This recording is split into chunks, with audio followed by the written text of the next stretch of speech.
말씀을 봅니다. 히브리서 9장 11절 22절 말씀.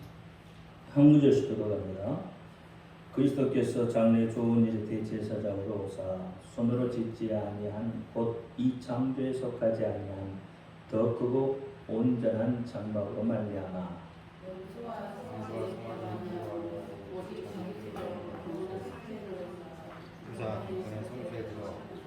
염소와 항소의 피와 및 암송아지의 죄로 부정한 자에게 뿌려 그 육체를 정결케 하여 거룩게 하거든.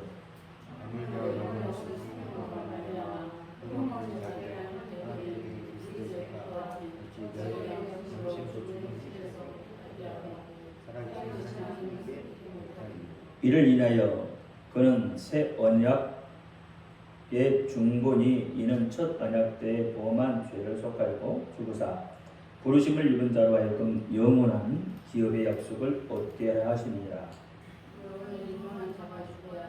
유언은 그 사람이 죽은 후에야 경고한즉 유언한 자가 살아있을 때에는 언제든지 효력이 없느니라. 22절까지요.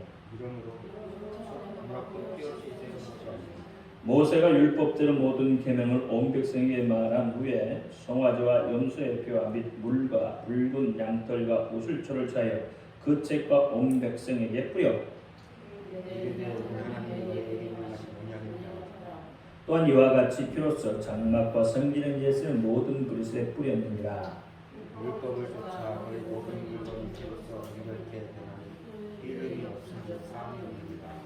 기도합니다. 할렐루야. 아버지 하나님 감사합니다. 오늘 가운데 주신 말씀 우리 기억하게 하옵소서. 종이 부족하고 연약하고 입술이 우둔할지라도 오늘 종이 입술의 말씀을 주시옵소서. 주신 말씀 올바로 증거할 수 있도록 하나님 역사하여 주옵소서. 부족한 종의 입술에 증거되는 모든 말씀이 저들에게는 하나님의 말씀으로 들려지게 하시고 사람의 말 종의 말이 되지 않게 하여 주옵소서.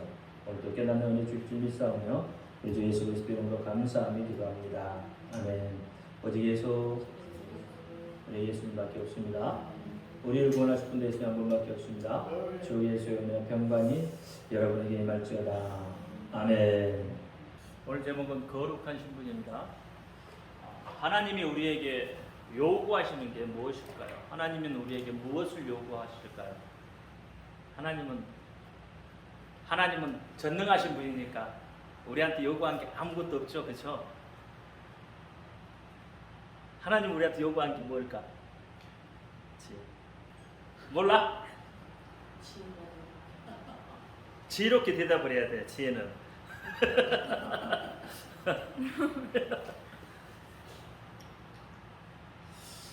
하나님 우리에게 요구한 게 분명히 있을 거라는 거죠. 세상은 우리에게 뭘 요구할까요? 그것도 모르고 하나님 우리에게 요구한 것도 뭔지 모르고 그냥 오늘 하루 주신 은혜에 감사해서 그냥 그렇게 사는 것도 은혜입니다. 하나님은 우리에게 요구하시는 게 있잖아요. 그게 믿음이라는 거예요. 그렇죠? 하나님이 여러분한테 뭐 다른 거 요구하셨나요?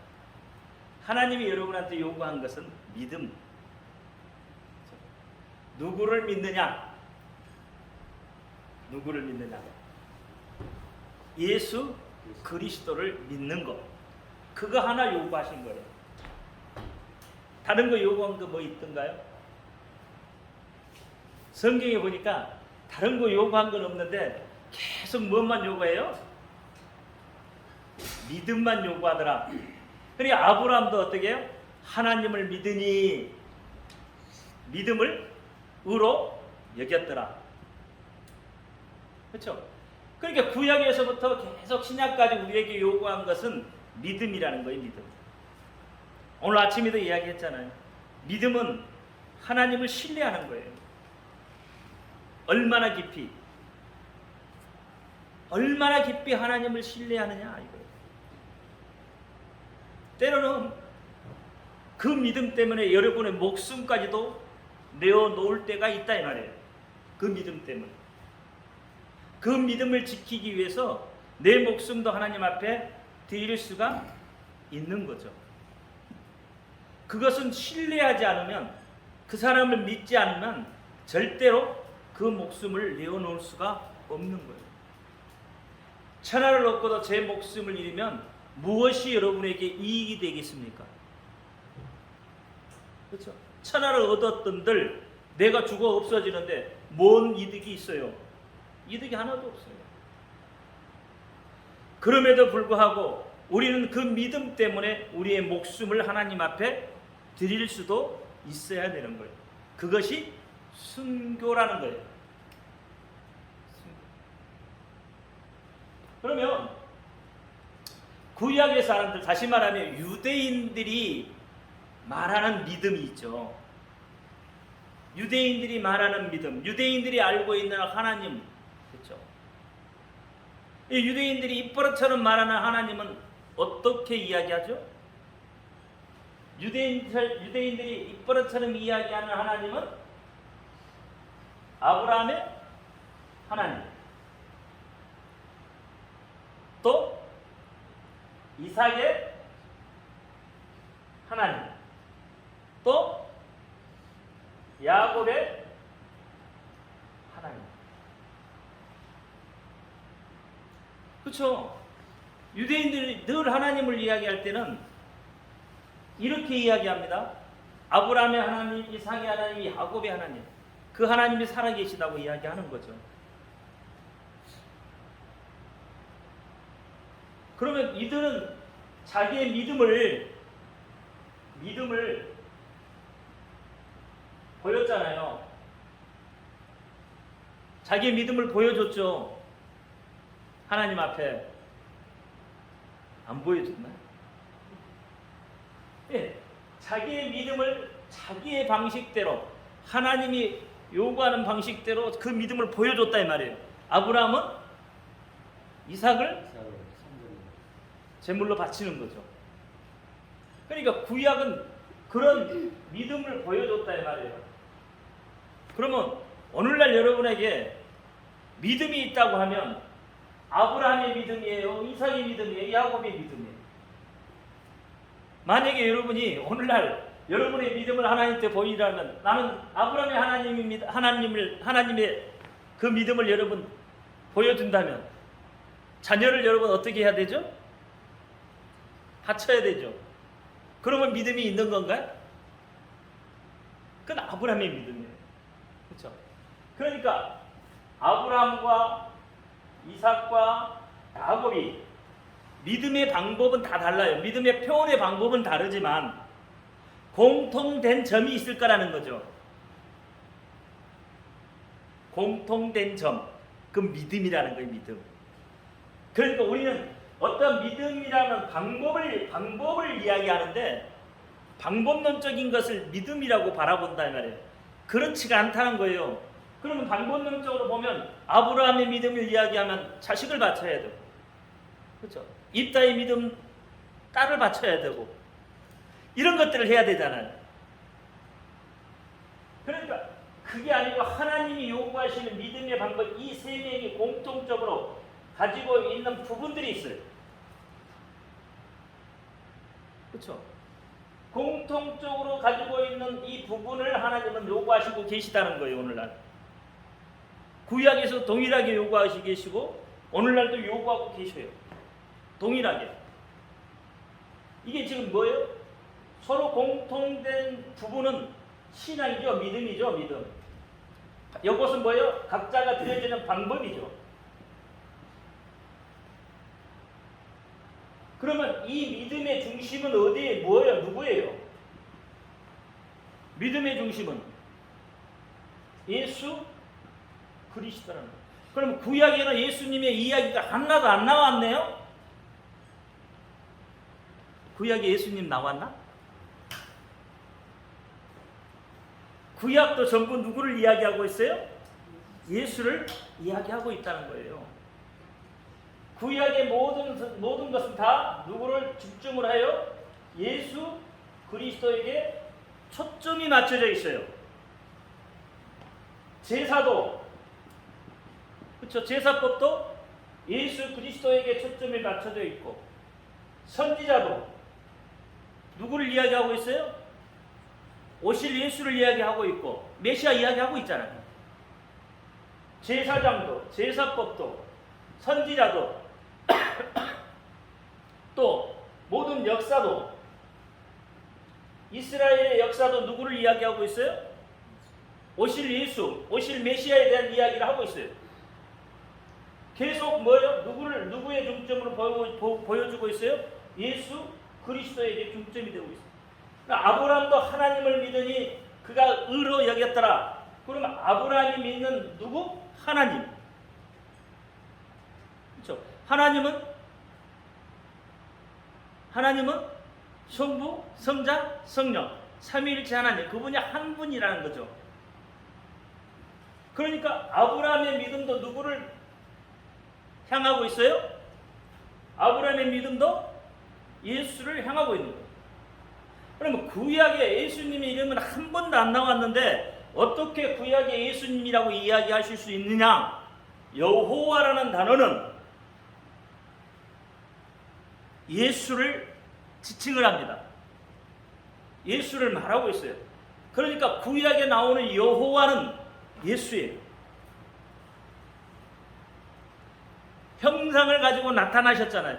보여주셨죠. 모세에게도 보여주셨고 다 보여주셨어요. 성부 하나님을 보여준 게 아니에요. 성자 하나님을 보여주신 게 아니에요. 그분이 나타나서 뭘 한 게 아니에요. 내 이야기가 아니고 칼빈 이야기예요. 칼빈도 그렇게 이야기했어요. 기독교 강요에 보면 기독교 강요 3권에 보면 여호와는 예수를 지칭한다고 얘기해요. 우리는 잘못 알고 있는 거예요. 여호와는 성부 하나님으로 알고 있다 이 말이에요. 그렇지 않아요. 여호와도 예수. 그분을 이야기하고 있는 거예요. 그래서 모든 성경은 다 누구를 말하라고? 예수를 이야기하고 있는 거예요.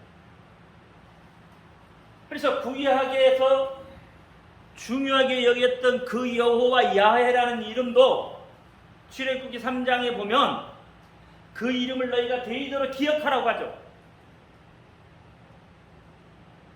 대대로 기억하라고 해요.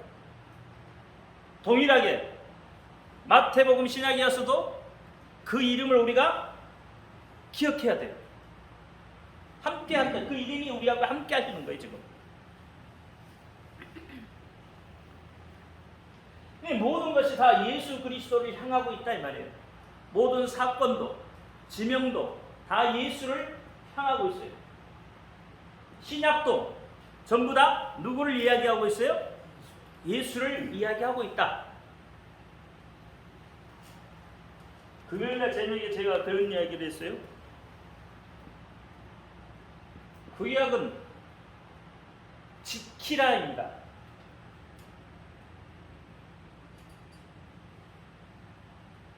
구약을 보면 전부 지키라예요.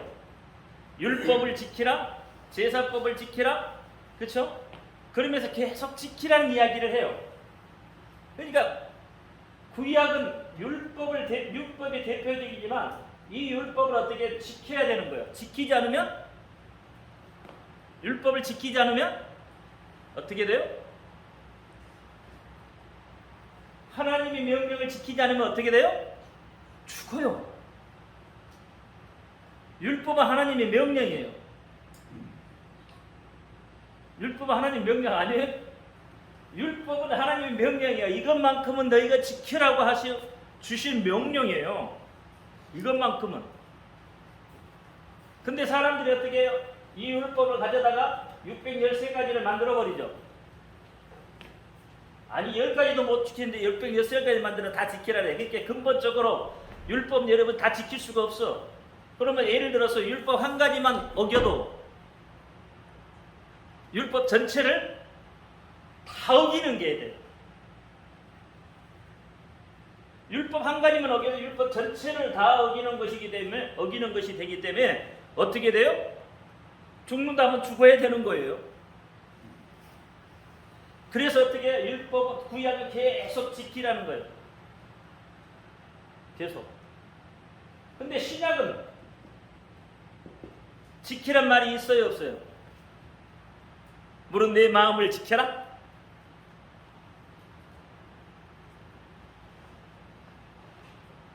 내 마음을 지키라 밖에 없어. 그러면 지키라는 게 없어요. 신약에 와서는 예수님 오셔서 많은 사람들이 이야기하기를 율법을 폐했다고 그러잖아. 근데 예수님 오셔서 율법을 폐하러 오신 게 아니라 그랬죠. 율법을 완성하러 오셨다고 했죠. 그러면 율법을 지켜야 되는 거예요? 아니면 폐했으니까 안 지켜도 되는 거예요? 율법도 지켜야 되는 거예요. 왜? 예수님은 율법을 폐하는 게 아니라 율법에서 부족한 그 부분들을 예수님은 어떻게 해요? 완성시켰다 이 말이에요. 아니, 율법에 없는 게 뭘까요? 사랑? 사랑은 안 사랑. 율법에 어때? 예수님 사랑을 안 사랑하고 사랑? 내가 율법과 사랑을 안 사랑. 아까 그러지 않나? 사랑으로 안 남아있단 말은 난 못 봤어요. 아니 율법에 사랑이 빠졌잖아요. 어쨌든 법도 사랑이 있어요. 아 예. 더 말씀 많이 죄송해요. 죄에 대한 율법의 역할은 뭘까요? 율법의 역할하는 거. 역할은 단지야. 지혜야 크게 말해 마이크 갖다 줄까요? 안 들려. 안 말. 우리도 듣게. 하는 규제하고 법 같은 책이겠죠. 율법이 하는 역할은 정죄예요, 정죄. 너는 율법에 비치니까 어떻게? 이런 죄를 지었다는 거죠. 그러니까 율법에 비치면 다 죄인이에요. 그래서 정죄하는 거예요. 그 사람을 정죄하고 있는 거예요. 율법에 비치니까 너는 이런 죄를 지어서 야, 너 그래서 그 죄 지으면 돼, 안 돼! 그러면 정죄하면 뭐가 따라와요? 심판이 따라오죠. 벌. 정죄하면 벌이 따라와야 되잖아요. 그러면 율법에는 용서가 있어요, 없어요? 없죠. 율법에 비추면 용서가 없어요, 용서가. 아무리 작은 죄를 지어도 그 죄에 대한 벌을 받아야 되는 거예요. 여러분, 저 신호등 교통법규 제일 적은 게 뭐죠? 교통법규에서? 건널 못 건너는 건가요? 3만 원이야? 몰랐나? 몰랐나? 지금 기본이 6만 원. 그럼 같은 뭐 휴지 하나 버리는 것 예를 들어서 휴지 하나 버려서 걸리면 어떻게 되죠? 걸리면 벌금 물잖아요. 휴지 하나 버렸다고 걸려서 안 걸리면 괜찮아. 근데 걸리면 어떻게? 용서가 없어요. 무조건 하고 같은 10원을 내도 20원을 내든 어쨌든 벌금은 물게 되어 있어요. 그러니까 율법 속에는 용서가 없는 거예요. 그렇죠? 그래서 구약은 용서라는 단어가 그렇게는 안 나와요. 없어요. 예수님, 하나님은 뭐예요? 우리를 용서해 주시죠. 심지어는 십자가의 못을 박히시면서까지, 죽으시면서까지 예수님은 우리를 용서하고 계셔요. 그래서 율법을 완성하는 거예요. 율법에 부족한 그 부분들을 완성시키는 거예요. 자, 그러면 이 모든 것들은 다 뭐예요? 구약이에요, 구약. 그러니까 다 지켜야 돼요. 근데 신약은 지키란 말이 없어요. 근데 신약에서 주로 자주 나오는 말이 뭘까요? 어? 뭘 해라? 그냥 예수님이 명령 그냥 지켜라. 지키라는 구약이라니까. 아니. 신약에서 주로 우리에게 요구하고 있는 핵심은 뭘까요?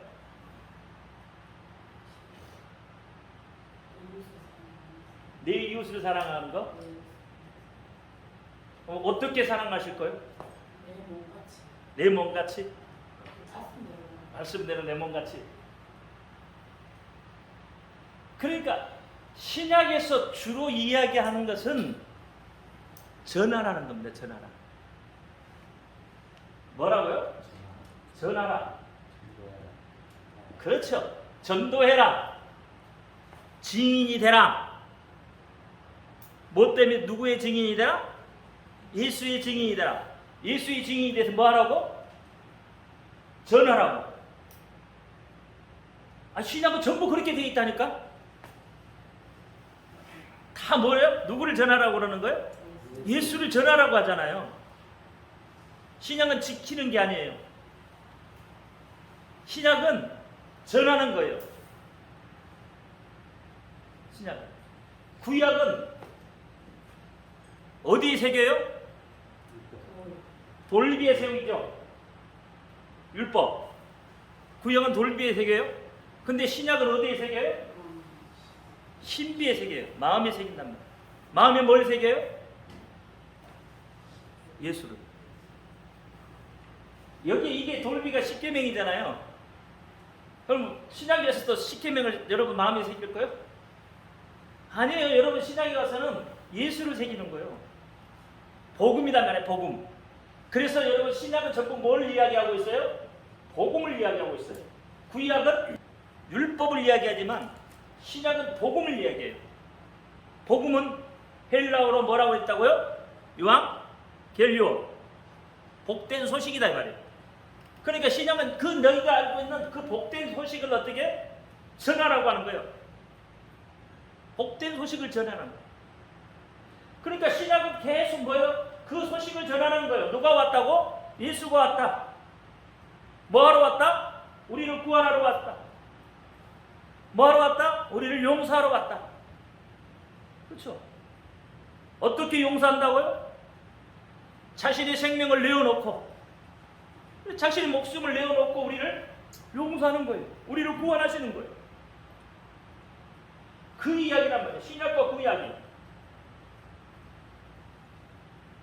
근데 우리는 지금도 어떻게 해요? 신약에 와서도 이 구약의 그 율법을 돌비에 새기고 있다니까요. 하나님이 우리에게 요구하시는 것은 구약의 돌비에 새겨진 이 믿음이 아니라는 거예요. 하나님이 오늘날 우리에게 요구하시는 것은 신약 여러분 마음속에 새겨진, 여러분 가슴속에 와 계신 그 예수라는 거예요. 그게 복음이라는 거예요. 그 복음을 전하라고 하는 거예요. 전하라고. 그 복음을 전하라고. 그러면 여러분 신앙생활이 어떠해야 하는지 알겠죠? 그렇죠? 그러면 제가 이야기하는 거 여러분 이야기한 것처럼 여러분의 신앙생활이 지금 어떠해야 되는가 그냥 나오잖아요. 하나님이 오늘날 여러분에게 요구하신 것이 뭐라고요? 믿음을 요구하는데 어떤 믿음을 요구해요? 전하는 믿음. 예수를 전하는 믿음을 요구하고 계시다는 거예요. 성령이 오셔서 하시는 일도 뭐예요? 예수를 증거하는 거예요. 그렇죠? 예수를 증거하는 거예요. 구약은 그림자잖아요. 실체가 아니에요. 그러니까 구약에는 아직 하나님이 정식적으로 우리에게 나타나지지 않았어요. 여호와 하나님은 우리에게 나타나시 않았다 이 말이에요. 구약에도. 구약에서 보여주시는 하나님은 누구예요? 누구에게 보여줬어요? 모세에게밖에 안 보여줬잖아요. 그것도 다 안 보여주고 뒷모습만 보여줬잖아요.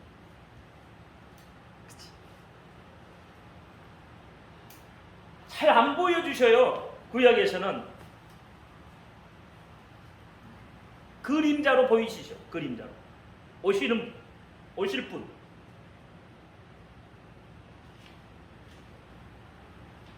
그러니까 구약에서도 전부 예수를 향하여서 지금 계속 이야기하고 있는 거예요. 예를 들면 이런 거죠.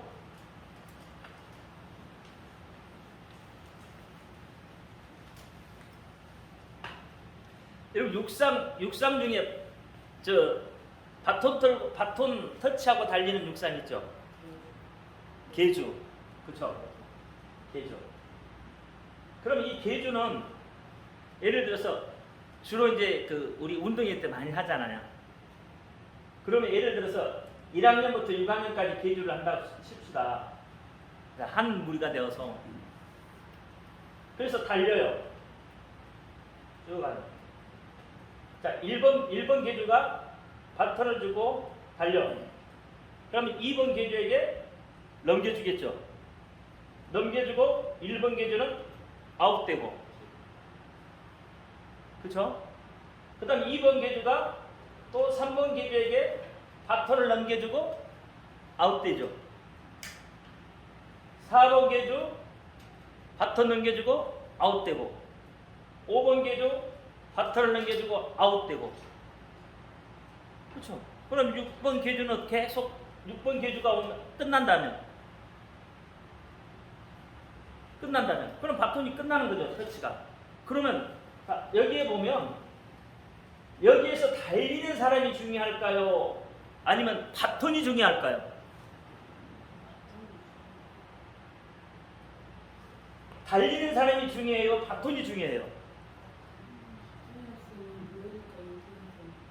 이 바톤이 없으면 1등을 해도 무효잖아요. 이게 달리는 사람이 중요한 게 아니라는 이야기예요. 뭐가 중요해요? 바톤이 중요한 거예요. 바톤이. 그 바톤을 가지고 끝까지 달리느냐 달리지 못하느냐. 그러니까 바톤이 중요한데 이 바톤이 끝까지 와야 되는 거예요. 그런데 이 바톤을 들고 뛰는 사람은, 그렇죠? 아브라함이 처음에 들고 뛰었다가 이삭이 들고 뛰었다가 야곱이 들고 뛰었다가, 그렇죠? 그래도 어떻게 해요? 바톤은 계속 유지되고 있는 거예요. 마지막까지.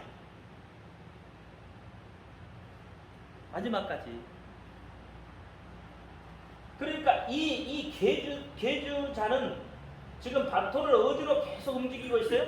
하나님의 역사의 수레바퀴 속에서 계속 바톤을 움직이고 있는 거예요. 왜? 계주자는 계속 중간에 죽고, 그래도 바톤을 해요. 자, 이들이 갖고 뛰는 것은 뭐예요? 예수라는 거예요. 예수라는 바톤을 갖고 뛰는 거예요. 하나님의 바톤이라는 그 바톤을 가지고 뛰고 있다는 거예요. 그럼 오늘날도 우리는 누구의 바톤을 들고 뛰는 거예요? 예수라는 바톤을 들고 계속 뛰고. 언제까지? 오늘 우리가 뛰는 것은 언제까지? 예수님이 다시 오실 때까지 뛰는 거예요. 구약의 사람은 언제까지 뛰었어요? 오신 예수까지 뛴 거예요. 그렇죠? 그리고 그 바톤이 끝난 거죠. 그리고 예수님이 다시 우리에게 바톤을 주는데 그 바톤은 어디까지? 예수님이 다시 오실 때까지 뛰는 거예요. 거기에는 수많은 사람들이 있죠. 선지자들도 있고 왕도 있고 제사장도 있고 다 있어요. 피 흘리지 아니하면 하나님을 만날 수 있는 길이 없어요. 왜? 피에 뭐가 있기 때문에? 생명이 있기 때문에. 그래서 레위기 17장에 생명은 피에 있다고 하는 겁니다. 그러니까 하나님의 관심은 어디에 있어요? 피에 있는 거예요. 피에. 아무 사람의 피가 아니에요. 여러분이 아무리 피 많이 흘려도, 여러분이 아무리 피를 한 동울을 흘려도 하나님은 거기에 관심 없어요. 여러분의 흘린 피는 아무런 의미가 없어요. 왜? 여러분은 어떤 사람이에요? 죄인이에요. 죄인. 죄를 진 사람이에요. 율법적으로 말하면 죄 때문에 죽어야 할 자이다 이 말이에요. 율법적으로 말하면. 그러니까 죄인이 흘린 피는 하나님은 관심이 없어요. 누구의 관심이냐? 죄가 없으신 예수 그리스도, 자기 안에 독성하셨던 그 예수 그리스도의 피에 관심이 있는 거예요. 그래서 그 피가 흘려짐으로 인해서 우리가 뭐예요? 하나님 앞에 나아갈 길을 얻는 거예요. 담력을 얻었다. 히브리서 말씀하시잖아요. 예수 그리스도가 흘리신 그 피 때문에 우리가 하나님 앞에 나아갈 담력을 얻은 거예요. 그렇지 않으면 우리는 하나님 앞에 나아갈 길이 없어요. 왜 못 나가죠? 그냥 나가면 되잖아요. 근데 왜 못 나가죠? 나가면 죽어요. 뭐 때문에? 죄. 죄 때문에 나가면 죽어요. 그러니까 못 나가는 거예요. 사람은 기본적으로 살고 싶은 욕망들이 있잖아요. 근데 죄를 가지고 하나님 앞에 나가면 죽는데? 그러니까 어떻게? 못 나가는 거예요. 근데 예수 그리스도가 십자가에서 피를 흘려주심으로 인해서 우리가 하나님 앞에 나아갈 담력을 얻는 거예요. 담대히 이제 나갈 수 있다는 거예요. 왜? 예수 그리스도가 그 피 흘리심으로 인해서 우리의 죄가 용서를 받았다는 거예요. 우리의 죄가 용서를 받았으니까 이제는 뭐예요? 담대하다는 거죠. 괜찮다는 거죠. 이제는 피 흘려주셨습니다. 내 죄가 없어졌다는 거죠. 보증이 된 거예요. 예수님 피 흘려주심으로. 예수님 피 흘려주심으로. 그래서 하나님 앞에 나아갈 수 있고, 그래서 하나님을 볼 수도 있게 되었다는 이야기예요. 하나님 볼 수 있죠. 하나님 못 보나? 하나님 본 사람들 많잖아. 예수님 본 사람들 많잖아요. 예수님 하나님이신데. 그러니까 볼 수 있는 길이 열린 거예요. 그래서 히브리서 10장 19절에 그러므로 형제들아 우리가 예수의 피를 힘입어 성소에 들어갈 담력을 얻었나니라 그랬어요. 피를 쏟아부었다는 말이에요. 예수님 자신의 생명을 포기하고, 그래서 하나님은 피에 관심이 있다는 거예요. 다시 말하면 피에 관심이 있다는 이야기는 무슨 뜻일까요? 생명에 관심이 있다는 이야기가 되겠죠. 그래서 모든 언약은 피로써 온전케 된다. 그렇게 이야기를 하고 있습니다. 본문 20절이 그렇잖아요. 그렇다면 여러분, 교회는 어떻습니까? 교회는 왜 교회가 필요하죠? 교회가 존재하는 이유가 뭐죠? 예배하는 이유가 뭐죠? 그러니까 교회는 예수 그리스도의 몸이라고 하잖아요. 그러면 교회는 누구의 피가 흘러요? 예수 그리스도의 피가 흐르고 있는 게 교회예요. 교회는 예수 그리스도의 피가 흐르는 거예요. 교회는 뭐라고요? 예수 그리스도의 몸이라고 했잖아요. 그러니까 교회는 예수 그리스도의 피가 가득한 곳이다 이 말이에요. 그러면 오늘날 성도는 각자가 교회라고 하죠. 가장 작은 교회. 그렇죠? 그러면 여러분 성도도 교회라네. 그러면 성도는 어떻게 해요? 성도 안에는 뭐가 흐르고 있는 거예요? 예수 그리스도의 피가 흐르고 있죠. 예수 그리스도의 피로 적셨죠. 예수 그리스도의 피를 마신 자죠. 예수 그리스도의 피가 성도는 있는 자예요. 이게 성도예요. 제가 금요일날 조금 강한 어조로 아마 그렇게 얘기했을 거예요. 교인은 나쁜 놈이다. 교인들 나쁜 놈들이요. 맞습니까? 교인은 나쁜 놈이다니까. 이렇게 이야기하면 뭔 말인지 못 알아들어요. 예수 그리스도의 피가 흐르지 않는 교인은 세상 사람과 똑같아요. 나쁜 놈들이요. 죄로 가득 찬 사람들이요. 그러면 성도가 됐다는 것은 교회에 나와서 교인이 아니라 성도가 되어야 되는 거죠. 성도가 되는 것은 거듭난 사람이에요. 뭘로? 예수 그리스도의 피로 거듭나서, 예수 그리스도의 피로 가득 찬 자, 예수 그리스도의 피를 마신 자, 이 사람이 성도예요. 그래서 거룩한 물이라고 하는 거예요. 그러면 거룩한 물 속에 들어가지 못하는 교인도 있잖아요. 아닌가요? 우리가 성막 공부해보잖아요.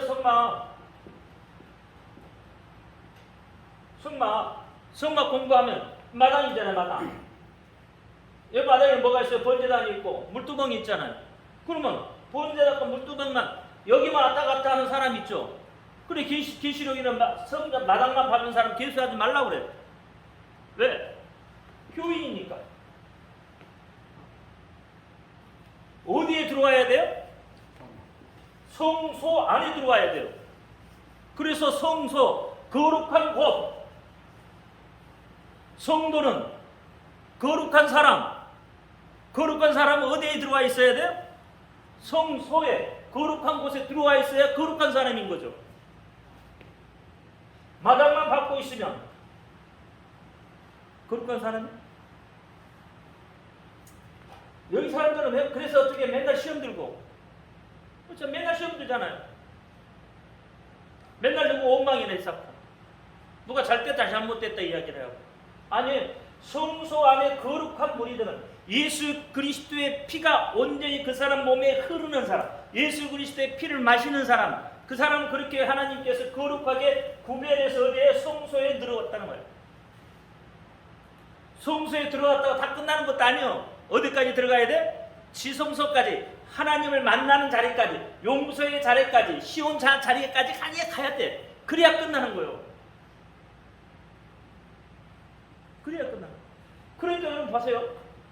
제가 처음에 시작할 때 믿음은 뭐라고요? 신뢰라고 했어요.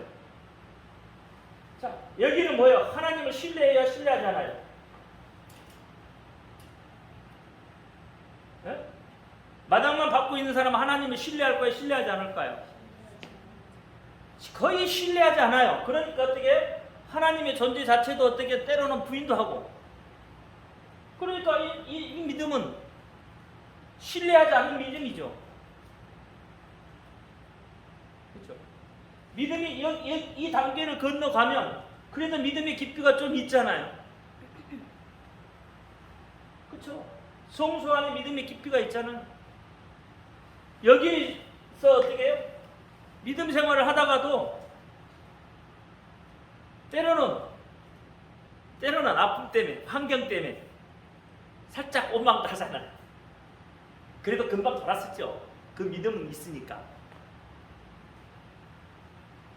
그러나 지성소에 들어온 믿음은 하나님의 용서함을 완전히 믿어버리는, 하나님의 용서했다는 그것을 완전히 신뢰해버리면 그 사람은 죽어도 살아있다고 보는 거예요. 그러니까 이런 사람들이 어떤 사람들이에요? 거룩한 자다.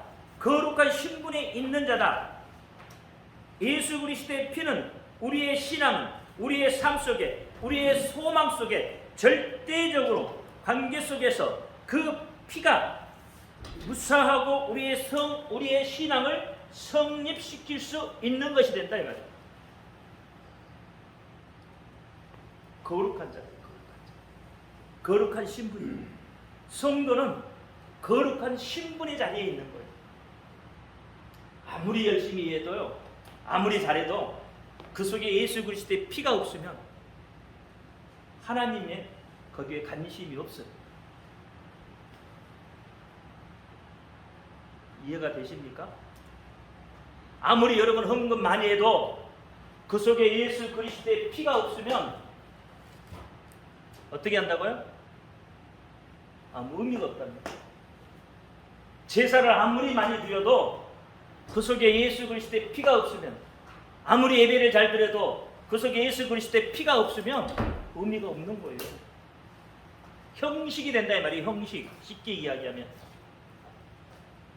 형식은 의미가 없어요. 하나님 바라보지도 않아요. 그래서 말라기서 1장에 차라리 너희가 성전문을 차라리 닫아버렸으면 좋겠다. 하나님 그렇게 말씀하래요. 왜 과부의 두렛돌을 하나님이 기뻐하시고 예수님이 기뻐해요? 그 속에 자기의 모든 것을 담았단 말이에요. 과부의 두렛돌은 오늘 그 두렛돈이 아니면 먹지 못하는 거, 굶어야 되는, 그러니까 자기의 모든 것을 다 드린 거예요. 그래서 기뻐하는 거예요. 그러면 여러분 반대로 하나님 앞에 많은 것을 드렸어. 뭘 담아서? 내 정성을 담고 예수 그리스도의 피를 담아서 드렸다면 하나님은 그 애모를 어마어마하게 받겠죠. 그렇죠? 아까 그랬잖아요. 아브라함의 믿음, 이삭의 믿음, 야곱의 믿음에 이것을 우리가 물질로 표현한다면 뭐일 것 같아요? 물질로 표현한다면 표현 다른 거 말고 물질로 다른 거 표현할 수가 없습니다. 쉽게 말하면 물질로 표현할 수 있잖아요. 그러면 그건 뭐예요? 11조라는 거예요. 누구나 다 하게끔 되어 있는 거.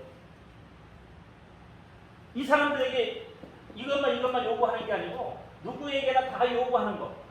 그게 믿음이요. 그게 예수 그리스도다 말이에요.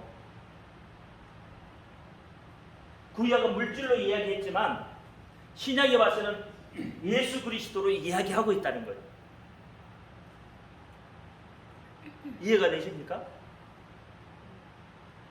구약은 주로 물질 이야기잖아요.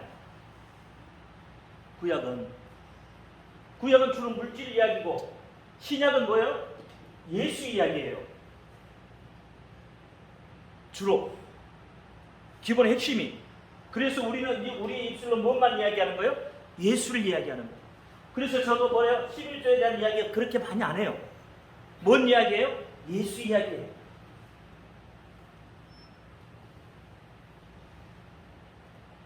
그렇잖아요. 거룩한 신분에 있는 자들은 하나님이 요구하신 것을 지켜가는 거예요. 하나님이 요구하시는 것을 하는 거예요. 구약의 사람들은 지킨 거고 신약의 사람들은 전하는 거예요. 전도하고 선교하고. 그렇죠. 그래서 어떻게 그 사람이 살아날 길을 만들어줘요. 기도합니다. 할렐루야. 아버지 하나님 감사합니다. 오늘 거룩한 신분에 대해서 이야기했습니다. 하나님 기억하여 주옵시고 우리가 우리 속에 예수 그리스도의 피가 흐르게 하여 주옵소서. 그래서 하나님의 모든 관심이 우리 속에 있게 하여 주옵소서. 우리 주 예수 그리스도 이름으로 감사하며 기도하옵나이다. 아멘. 하늘에 계신 우리 아버지여, 이름을 거룩히 여김을 받으시오며 나라의 임하옵시며 뜻이 하늘에서 이룬 것 같이 땅에서도 이루어지이다. 오늘날 우리에게 일용할 양식을 주옵시고 우리가 우리에게 죄의 전자를 사하여 준 것 같이 우리 죄를 사하여 주옵시고 우리를 시험에 들지 말게 하옵시고 다만 악에서 구하옵소서. 나라와 권세와 영광이 아버지께 영원히 있사옵나이다.